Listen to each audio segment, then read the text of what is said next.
The NHL regular season started today, and tomorrow it starts for the Hurricanes. Let's talk about their first matchup with the Ottawa Senators and the season series with them to follow. We will also be doing a recap of preseason and talking about some more of the expectations for the upcoming season. And of course, everybody's favorite, the mailbag. This is a special episode of the Warning Take Weekly.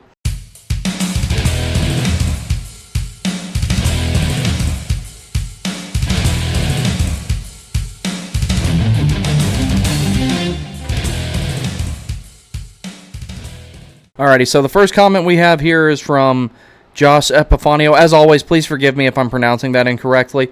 I think the main this is in response to my video about Natchez reaching his superstar potential. He says, I think the main reason Natchez isn't being put at center is because we need him at right wing. Who is going to be a better right winger and replace him if he moves to center? We don't have anybody to fill his role, but we have a lot of players who can play center. Yeah, that's true, and I believe I gave you a reply on this one. Forgive me if I didn't. Life's been kind of hectic. I had a bunch of stuff to get done to make sure I can drive down for the home opener tomorrow. I think that once you get Svechnikov back in the lineup, and then you've got Jesper Fast, you've got Steph Nason, Teravainen can play right, Jarvis.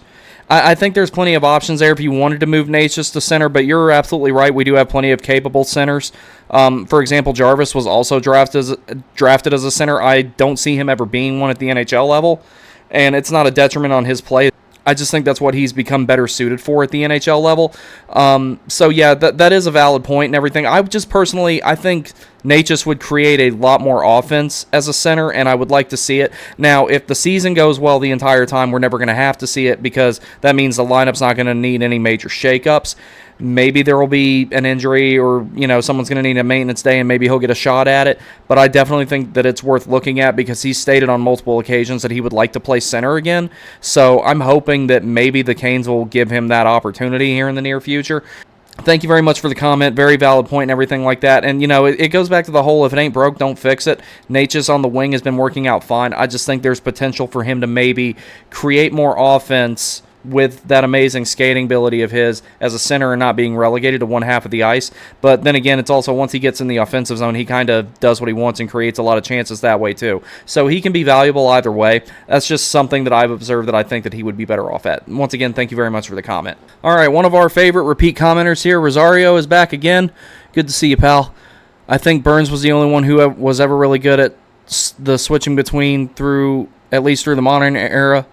Oh, this is where I was talking about, how I thought players were going to end up switching to different, switching between forward and defense a little bit more often with how dynamic they're required to be now.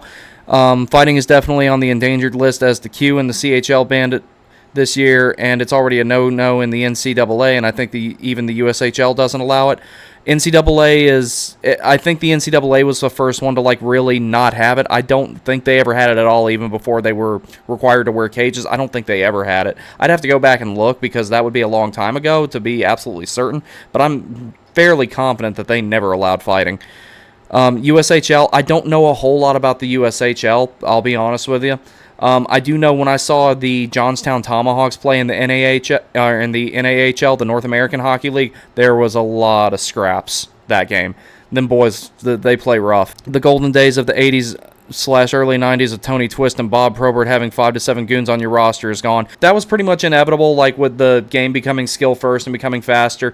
Ray Ferraro even pointed it out about why, the removal of two-line pass was so significant. And speaking of the NCAA hockey, I don't think college hockey ever had that rule. But that's one of the things that made the removal of two-line pass really significant. Guys weren't bumping into each other, in the neutral zone, fighting for position to try and get a pass. Now they don't have to worry about staying on one side of the red line or the other. They can just kind of go where they want in the neutral zone. But yeah, those days are over. You'll have teams like when we faced the Islanders last season that'll have a lot of big bodies, heavy hitters, goons. They'll try and get under your skin and do stuff. But as far as literally going out there and beating your opponent into submission, those days are pretty much over. I don't really think you're going to see many players like that anymore unless they bring a lot of other things to the table. I would be surprised to see a player anything along the lines of Tom Wilson or Chris Thorburn or anybody like that, Austin Watson. In a decade's time, I don't think you're going to see guys like that anymore. You're going to see fourth liners that are 20 goal scorers all over the place and everything. So I think that day is coming where there's no need to make a rule against the fighting because it's going away on its own because teams are incentivized to put a good depth chart out there and not have any of those guys in the box for 5 minutes. So I think it's going to go away on its own. I think it's going to get to the point where you're going to see a fight more often in baseball than you do in hockey. Rosario, thank you very much for the comment. I think I got a couple more from you in here. We'll see as we go on. All right, so we got us a new comment here, or a new commenter here. Jackson Dredd, welcome to the show. I think Jarvis has a breakout season. This was actually on a video about Jarvis. I think he's adjusted to the importance of his role being a line mate of Aho's, and now he's got Bunting to add that extra energy that brings a similar game than Jarvis. It's a little bit more on the physical side than what Jarvis does, but it brings a lot of the same stuff to the table about getting in there on the forecheck and separating guys from the puck and creating offense below the goal line and in the slot, and getting pucks to high danger areas for his line mates and everything like that. It felt to me like he was really, really starting to embrace that role last season, and as the season went on, I felt like he got better about it. Yeah, he had some scoring slumps here and there, but you know what? The entire team had scoring slumps at times, and that's ultimately what cost us in the conference finals at the end of the day, was the inability to score. Now, part of that was, in fact, tied into the lack of physicality, and it looks like both of those things have been mitigated. I don't want to say that it's been solved, because that would imply that an absolute and complete solution to it has been met, but I do think Jarvis is going to play a much bigger role in this team than a lot of us, myself included, even anticipated. So, Jackson, thank you very much for the comment. I think I got some more in here from you, too. Yep, got another one from you right here. He says, I am fairly confident Natchez will become a superstar this season. Prior to last season, I saw many on HF boards in the Hurricane section of Carolina Huddle calling for him to not be re-signed or traded, and he proved me right. I think he gets to a point per game or better at center. I believe that too, but also to the point of, I can't remember the name of whoever it was that commented earlier, but also to their point, I also see the appeal of keeping him at the wing. I personally would like to see him tried out as a center, so we'll see what happens with it. As it stands right now, it looks like he's still going to be hanging out on KK's right wing, which proved to work out well for the most part, so we'll see. And then we also have the factor of Svechnikov's not going to be playing on opening night, which I'm fine with. Let him take his time, let him heal. The Canes are not in danger of missing the playoffs if Svechnikov is out for a few more games. Even if they lose a couple that they would have won without him, I say a healthy Svechnikov is worth the wait. But Natchez, I'm wondering if he'll eventually get tried out at center and everything like that, because if down the middle we're Aho, Natchez, KK, and Jordo, the second line situation is literally a 2A and 2B situation almost, because Natchez is going to give you a lot more stuff in the offensive zone, and KK is more of a safety valve for his two wingers. So we'll see how that works out and everything, but I would like to see him tried out there. So Jackson, thank you very much for both comments. We got another new commenter here with the Brad 605. He says, have you ever tried an ace bandage after you bake them? Take the ace and wrap it super tight around the boot so it pulls the boot tight around the foot. So this is in reference to the video where I was talking about the 2 pairs of custom skates I have. I've never used the ace bandage. I've heard of people doing it, and everyone I know that said they've done it said it worked out really well. When I was working at Pure Hockey, primarily we actually used like saran wrap or packing wrap or something like that. The people who did that the most were the ones that had the true skates. And, dude, like, I tried on a retail version of those, and I couldn't even get my foot in them. But I don't think there's a skate that molds better than the true skate. The thing that turned me off to the trues was the weight. And ultimately, it's just, I've spent 90% of my time playing in Bauer skates, so the little bit of time that I was in Easton skates felt weird. The little bit of time I was in CCM skates felt weird. And, like, literally every bit of my gear is CCM except for, like, 2 things that I have that are Warrior. And I refuse to switch off of Bauer skates again. I absolutely love them. Now, the one downside with the Mox, that anatomical toe box, the energy transfer in it is amazing, but, dude, it hurts getting hit with a puck on that anatomical toe box. Like, you feel it. Like, I thought about wearing skate fenders just for that, but I'm not. I'm only 32. I'm trying not to get chirped about being old as, just yet. So, but yeah, no, that definitely does work. I've never seen anybody do it, but I know that it does work. I've seen people do that and everything. So, yeah, no, that's a great idea. So, thank you very much for the comment. I hope to put up more gear videos and stuff here soon, but, like, I never really buy new gear just because, like, I get pro stock sticks, like my FT2 and everything like that. It's dressed as an FT3. That's normally what I get, so I don't really have a whole lot of new gear to talk about. I've been using the same CCM tax and resistance helmet for like several years. I've had the same Quick Light shoulder and elbow pads, same Warrior QRE pants. So, got another new commenter here. This is Ryan8783. I think I've got one more from you as well. Man, this channel is something I've needed. No one talks about the Canes. Thank you. it's actually a funny story why this channel got started when it did. I'd thought about it for a long time. It deserves its own video, and eventually I'll get to that probably next summer, like during the off season or something. Essentially, this channel exists because I played at a rink that was so poorly managed that I took like 3 or 4 months off from playing because of some of the stuff that was going on there. It was just absolutely... It was poorly managed, and I took a break from playing. I didn't even want to go skate anywhere else because I was just that turned off to even playing hockey. I considered not playing anymore at all. And I was like, well, what would I do if I wanted to, be involved in the game in a different way? And I decided, you know what? I was like, I think I'll maybe get into doing something like this. And I started making a couple of videos here and there with my cell phone and everything like that. And I was talking to a project manager of mine at work, and he's a really big New York Rangers fan, and we're just BSing about hockey for a few minutes, and he's like, so, you might have a future, like, analyzing this game or something like that. And I was like, oh, that's cool. And then I got to, like, where I was, like, starting to talk about it to myself more and taking notes on things when I would watch games, and I'm like, okay, maybe I do kind of have some sort of formula here for something, and I wanted to do something different. More than anything, I got tired of seeing certain other YouTubers post these really clickbaity titles, and I'd go to click on it, and I'd be like, okay, I didn't have any idea what this guy is talking about. Whereas if I go watch THG or Twisted Wrister or someone like that, when I click on the link, I know what the subject matter of the video is. I don't just see someone write, this would be huge for the NHL if true, and have a random thumbnail of a random player and then end up not being related to it at all. So yeah, I'm aiming to do, like I said, this is Canes. This is going to be a Canes centric channel, but I'm going to talk about everything gear. I've got an SPHL video coming up, my prospect profile of Alexander Nikishin, which all that type of stuff coming up and everything like that. So yeah, there will be plenty of Canes and plenty of other stuff here too. And occasionally I'll analyze things that other players do and everything like that, just because it's fun for me. But yeah, thank you very much for the comment, and I got at least one more here from you, I think. Oh, and also one other thing, and I need to list this at some point. So one other thing, before I forget to mention it, I highly recommend the Surgecast, Caniac Sessions, and I want to say the other one I've been listening to, I'm trying to remember what it's called, Caniac Report. I've seen some other stuff that has been done by Canes fans on YouTube.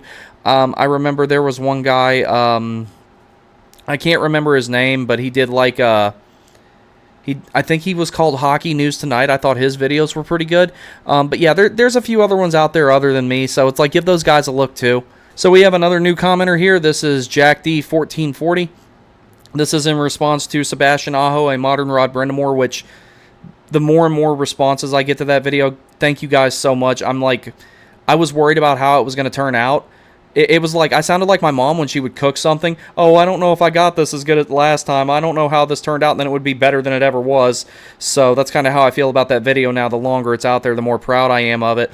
Was just recommended this video, and I can say it exceeded my expectations. Clear, cognate analysis of Aho and his potential will be coming back during the season. Thank you very much. The next video that's going to be like that is going to be about the Canes prospect Alexander Nikishin. That one is at the point where basically I'm just trimming it and re-recording the audio and trying to find a couple of things. It'll be a little bit longer than the Aho one, and I think that as many people were excited about the first time that I just kind of talked about Alexander Nikishin in one video, I got a ton of engagement with that one, so I'm hoping that the next one's going to be even better. So that one, like the Aho video was my baby, but this one I'm really taking my time with. I want it to be great. It's a lot of work for something that's going to be 15 to 20 minutes long, but I want it to be the best it possibly can be. Jack, thank you so much. So this one is from Alter Ego.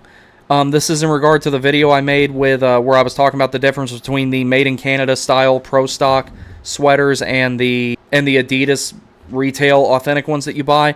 He says, good video. Did you get your Pro Stocks from an online seller or at the annual yard sale?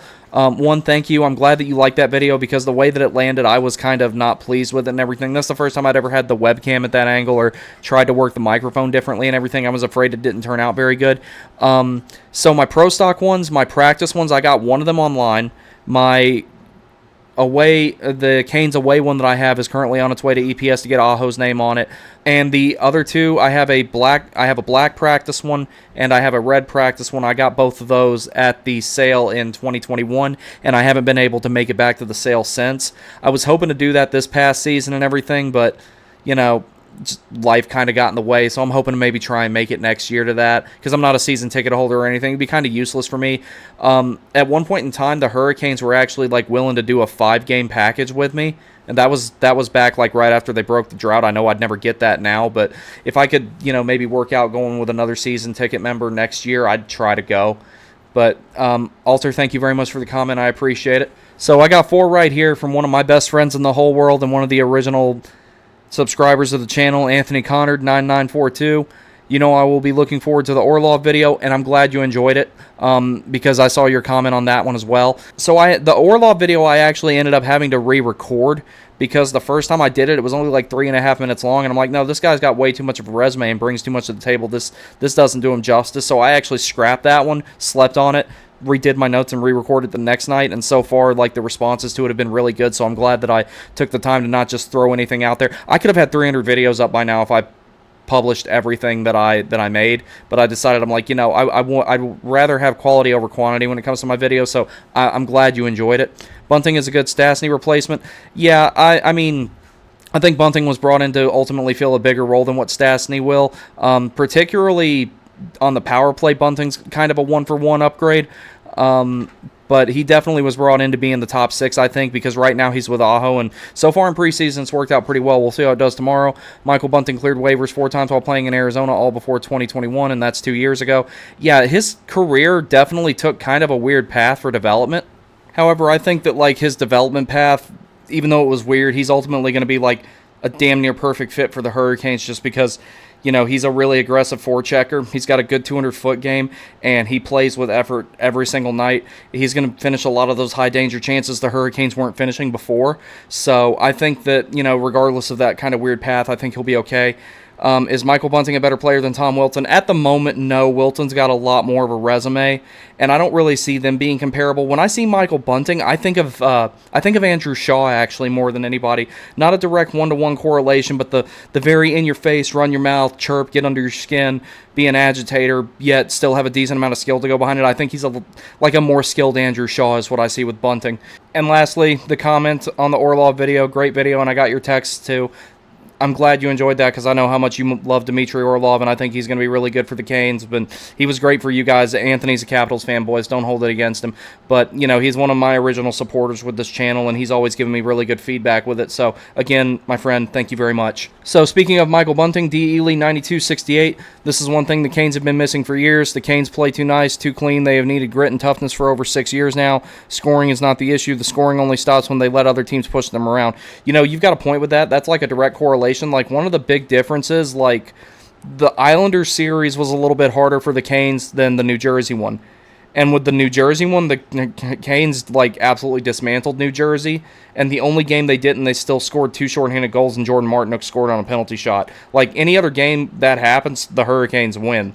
So, yeah, there's definitely a factor to that. The Panthers did push them around a whole lot, and that definitely was a big contributing factor as to why there were 3 big reasons why they lost that series. 1, they got goalied. 2, they couldn't score, so by extension, I guess that's a 1A and a 1B reason. And the tertiary reason being they got pushed around way too much. They got absolutely intimidated to the point where Sam Bennett laid Jacob Slavin out within the first couple of minutes of Game 4 after we'd already gotten scored on. Florida had the intimidation factor on their side, and that grew, and they exploited it as the series went on, especially right when Game 4 started. So it's going to be nice now that no one's going to lay a hit like that again, and there not be some sort of reaction to it later. So yeah, that's an excellent point. I don't think the Canes are going to get pushed around to that degree again. Not with this roster they have now, between adding Lemieux and D'Angelo and Bunting, and Orlov not so much for the aspect of fighting, but he hits, and he hits hard. So I think that that's a factor in there too. D. Ely, thank you very much again. All right, we have a new commenter here from Alex Thurber, 9800. I think you're a new, but then again, I feel like I've seen your name before. Forgive me if you're not a new commenter. Either way, thank you very much for the comment. This is about the Bunting video.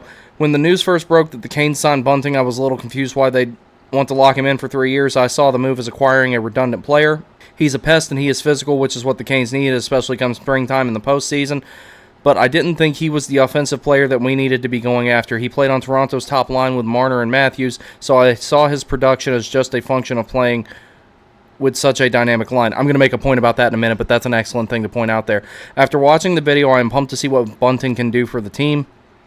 Where I saw redundancy, you saw a player who can play Aho's wing and reduce his defensive responsibilities. I didn't think about that kind of addition by subtraction. A more offensive-focused Aho is the value that Bunting brings here if they play on the same line. Good luck to anyone who has to handle Bunting while Aho and Svechnikov have open space. Great vid and insights. Looking forward to that. Bro, you articulated what I was trying to say in a better way than I could. Like, bravo. Like, that was...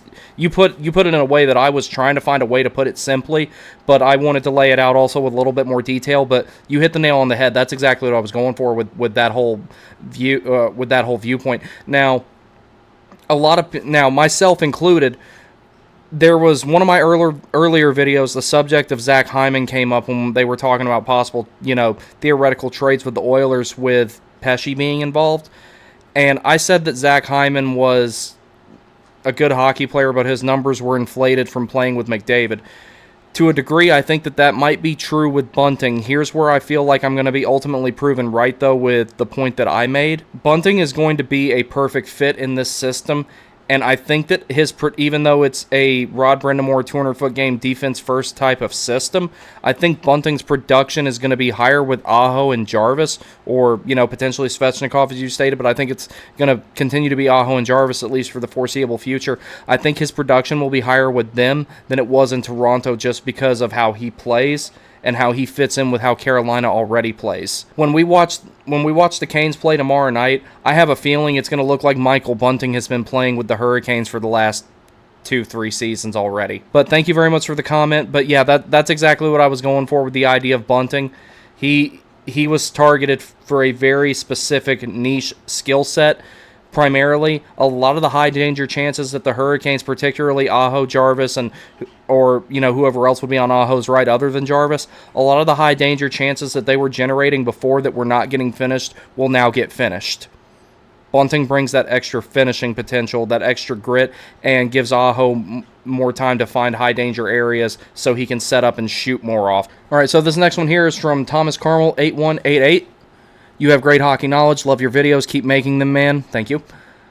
With your articulate explanations, the subscribers will come, especially if you keep doing Carolina content. I love my Canes, but we Canes fans don't have someone on YouTube who has good all-around hockey knowledge that can highlight what moves this team is making and why, not to mention how underrated the players on Carolina are. No kidding. Sebastian Aho is the 44th best player in the league. Okay, NHL Network. Our team may be starting to get the respect it deserves, but the players on it definitely don't get the recognition they deserve. Keep it up, man. Canes fans need you. Thank you very much. I appreciate that, and I've got a lot more stuff coming out. And like I said, I could have had 300 videos out by now, but if I don't think it's good, I don't want to put it out there, because there's times where I found myself like going through my notes and like redoing something. I'm going, wait, I contradicted myself here, even if I didn't mean to sound like I did. There were times where I did something like that, so I'm always going to do my best to put out good videos. I know I don't upload very often. I'm hoping in the future, because I got some moving parts in personal life going on right now. Nothing bad, but eventually what you see behind you is going to be in a different setting. I'm hoping before too much longer, I'm going to be living out in the suburbs or maybe even in the country, and I'm going to have a shed, and I'm going to have all this stuff hung up in there. I'm going to build my flight simulator. I'm going to build my racing simulator. I'm going to have my TV up on the wall, and I'm going to have more than one so I can, watch the Canes and the Braves at the same time, or, have, play some video games on one and have the hockey going on the other or something like that. So eventually this background right here will be a little bit different, but one other thing will be the same. Let me see if I can get him in the frame here. Oh, you can't really see him. He's over there playing with his Kong, but the doggo right there, he'll still be back there, though. So he's back there having fun with his Kong. Thomas, thank you very much for the comment. Nick Riccardi here says, drafted with my 15th pick. This is in regard to the Orlov video. So I've never done fantasy hockey. So I can't say that you made a good or a bad choice. I'm going to assume you made a good one. And it's not that I think fantasy hockey is like lame or anything. I'm afraid I'd get addicted to it. So I just never bothered with it. because I know that, like, back in the day before I got bored with Be a Pro being exactly the same every single year on the NHL video games, I loved playing Be a Pro, and I would start over every year, and I'd play a different position every year, and all that type of stuff. But, yeah, no, I think you made a good choice there. Me being someone who doesn't know a whole lot about fantasy hockey, yeah, I think you made a good choice. Thank you very much for the comment. And we have our last comment here, also from Ryan8783. Amazing insight and opinions as always. Cannot wait for Wednesday. Thank you very much. That was also on the Orlov video, and I'm looking forward to it too. I got to get up early and get some stuff taken care of in the morning. Then I'm heading down to see the family, and then I'm going back up for the game. And I'm also going to go to one of my favorite taco places ever, which is Torchy's Taco. Absolutely awesome stuff. I highly recommend it if you've never been there. Alrighty, so now we're going to have some informal talk about some of the roster moves and irregularities and everything like that, of which one I had a bit of an overreaction to, and all that type of stuff. So we're going to do just a little quick preseason recap here. The aforementioned Michael Bunting and the aforementioned Dmitry Orlov look like they're fitting in already. Now, a lot of people are talking about Dmitry Orlov and Tony DeAngelo being the third pair. I know that every team has this trope about there are no 1 through 4 lines. There are no 1 through 3 on the defensive pairings. When it comes to the Hurricanes and their defensive pairings, essentially you have a 1A, a 1B, and a 2.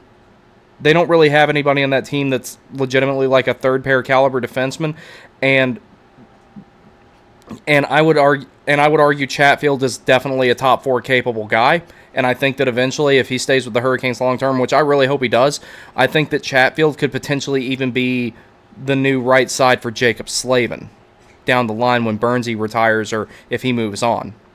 You have someone like Slavin who's a pure shutdown defenseman, provides you a little bit of offense. Same thing with Pesce, but on the right.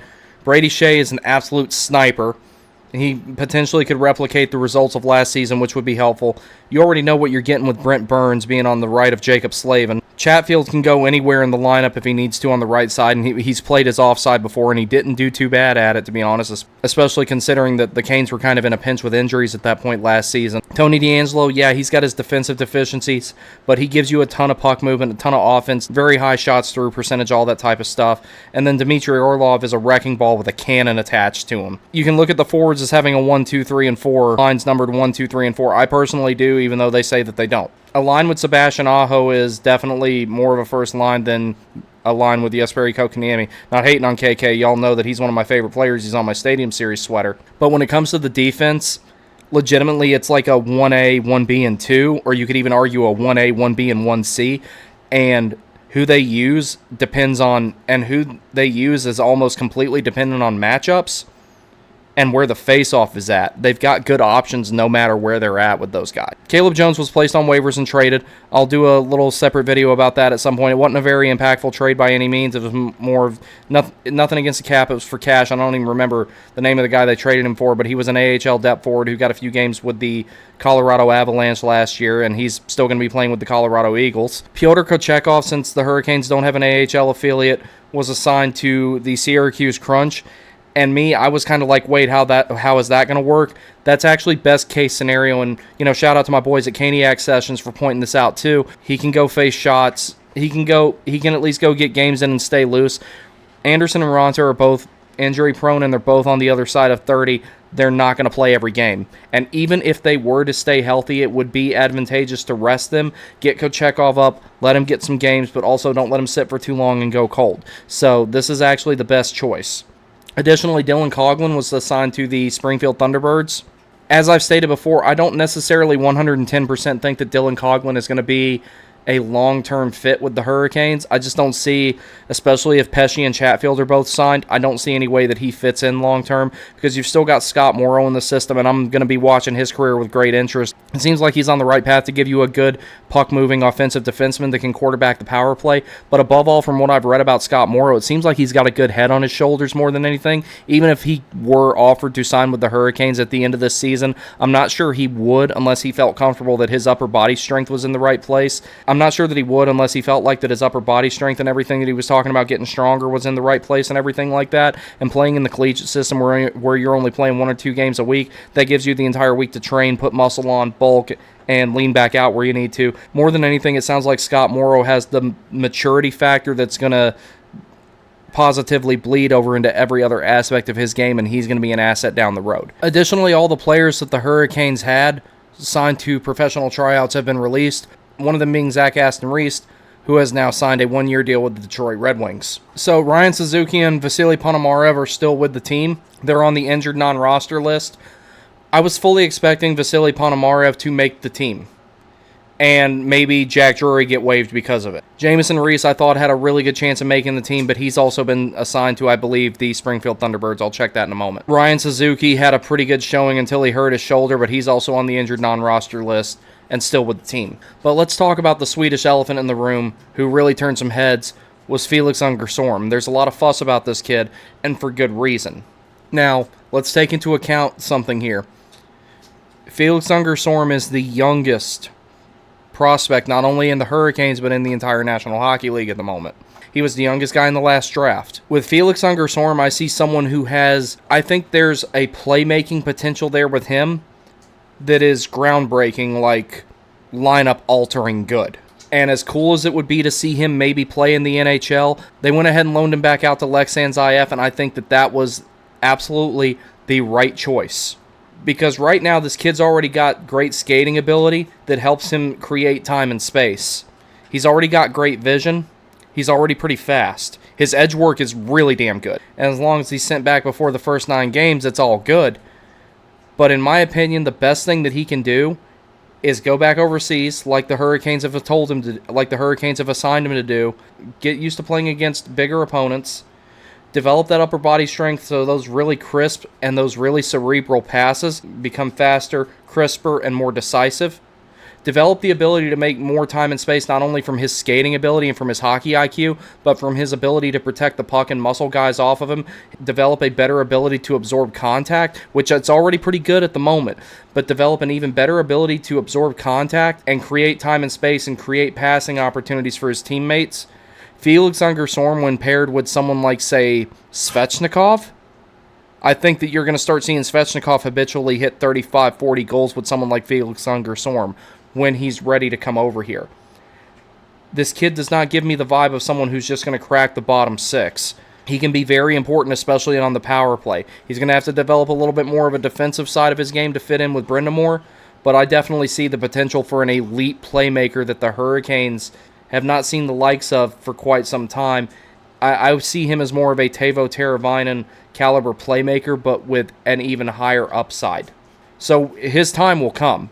And I guarantee you the Hurricanes are going to get phone calls about him at some point as his development continues, but do not give him up. Jamison Reese was able to be assigned to the AHL as well. I think that at some point or another we're going to see him in the NHL. I don't know if it's going to be with the Hurricanes or if he's going to get sent somewhere else, but I do think we'll see him soon. And then there were multiple other players assigned to the Norfolk Admirals in the ECHL.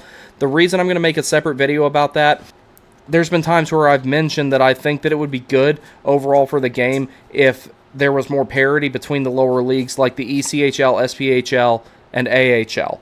There will always be a pecking order, but I would like for them to be closer in skill to where you could maybe see a really good ECHL team beat a lower-end AHL team like the Chicago Wolves are about to be. And this is also incentivizing me to go down to Norfolk and catch a couple of games just to see all those Canes prospects so I can actually really watch them with my own 2 eyes and see how they're doing. So we'll see what happens with the rest of the lineup, but now we're going to get into the opening night lineup and talk about the upcoming season series with the Ottawa Senators. So all the usual suspects you would expect to be here are here. As of the recording of this video, it remains to be seen if the Hurricanes are going to go 11-7 or if they're going to go 12-6. They have the capability to do both. I'm going to imagine that they're going to, if I had to take a guess, I think they're going to go 11-7. Can't really give you much of a rationale other than the fact that Brendan Lemieux would not be super useful in this game except maybe to cause some issue to Brady Tkachuk. But for the most part, I genuinely believe the Hurricanes will end up going 11-7. Having that extra little scoring punch from Tony DeAngelo as opposed to having Lemieux in the lineup will probably be the better option. And as I've stated before, I think Tony DeAngelo would be able to play wing in the bottom 6 if he really truly had to. Alright, so the forward lines look pretty similar to what we've been seeing through a lot of the preseason, especially the dress rehearsal the other night. Bunting, Aho, Jarvis, I have a lot of hope for that line. I really do. Teravainen and Kotkaniemi and Natchez, they're bringing back the 80s line since Svechnikov's still out. As you can see, he's still in the yellow contact sweater. And like I've stated before, absolutely no rush in bringing him back. No rush whatsoever. Let him heal. The Canes will be fine for a little while without him. Martinook, Stahl, and Fost, that line is one of the best shutdown lines you can ask for, and they chip in some offense. That definitely falls in the category. If it ain't broke, don't fix it. Drury is finally going to get his shot at center, and I think he's going to be a lot more comfortable there than he will at wing. Maybe even more so than if Natchez got to make that change. Muscle during the offseason, so we'll see how he does. But I think Drury's going to do a little bit better this season than he did last season. Then you have him with Brendan Lemieux and Steph Nason. Steph Nason, I think, is an undervalued member of this team with what all he brings to the table, especially when he works in tight around the net and does all the stuff that he does there. He brings a little bit of that finishing there, whereas Bunting's going to bring a little bit more. So I think that these lines are good. And then the defensive pairings, you already know what those are going to be. Burns on the right of Slavin, Pesce and Shea, which was an incredible pair last season. And then Orlov to the left of D'Angelo, with Chatfield able to go on the right if he needs to, and maybe rotating in if they do 11-7. As for the Ottawa Senators, they're an Atlantic Division opponent, so we saw them 3 times last season. We will see them 3 times this season. This will be our only home game against them, as we had 2 home games against them last season. The Hurricanes won the first 2 games, which took place on February 24th and April the 4th, where the Hurricanes won the first one 4-0 and won the second one 3-2. And then in their final matchup in Ottawa, Carolina lost 3-2. Now, for this year's matchup, we'll have the home opener against them tomorrow night, of course, and then we will play them in Ottawa 2 more times, once on December the 12th, and then one final time on the 17th of March next year. Now, big things to note about the Ottawa Senators: they did make some significant off-season adjustments, and they added some really important players. Most notably, Jonas Korpisalo, they brought him in to stabilize their goaltending, and they brought in Vladimir Tarasenko to add some scoring. The biggest thing to remember with the Senators is to not take them lightly. They have a lot of good young talent. Right now, they're kind of at the point where the Hurricanes were at back in the 2018-2019 season. They're right there, ready to make that next step. Whether they do it or not remains to be seen. I personally think they're going to be right there with Buffalo competing for a wild card spot. Zach McEwen may not be able to play. If that's the case, then the Senators will be down 1 skater. Additionally, Josh Norris is still out, and that's a big loss for them. Additionally, Shane Pinto is currently under a contract dispute, and he will not be there. And I think he's pretty underrated, personally. So the Hurricanes winning tomorrow night is imperative, because right after this game, it's the dreaded State Fair road trip, and that'll be on the weekly show on Saturday. The Hurricanes just need to get off to a hot start. Get in on the forecheck, do what they do best, have an identity game, establish it, and let the NHL know that they are in for 82 games of pure hell in their own zone. Get Bunting in front of Korpisalo early, get him rattled, continue that suffocating forecheck and that great team defense. Shut down their scorers. That team's going to give you a lot more trouble if it turns into a track meet than if it stays a chess match. Own the transition game. Now, while Ottawa's defense is not nearly as good as Carolina's, I'm a big fan of Artem Zub. And that's one of those guys that's going to do his best to shut you down every time. Do your best to dictate the matchups where Aho can have the offensive zone draws without Brady Tkachuk and keep him against Brady Tkachuk in the defensive zone draws. More than anything, establish the identity before going on to the State Fair road trip, because that used to be an Achilles heel for the Hurricanes, and they've been tackling it very well over the next several seasons. It is imperative that they do what they've been doing in that regard and get off to a hot start. In short, let's cause some chaos. Thank you very much for all the support. If you like this video, please like, share, comment, subscribe, all that good stuff. Please consider donating to my Buy Me a Coffee page, and I'll do a couple of short videos with the phone while I'm at the game and everything like that. Y'all take care, and I will see you next time.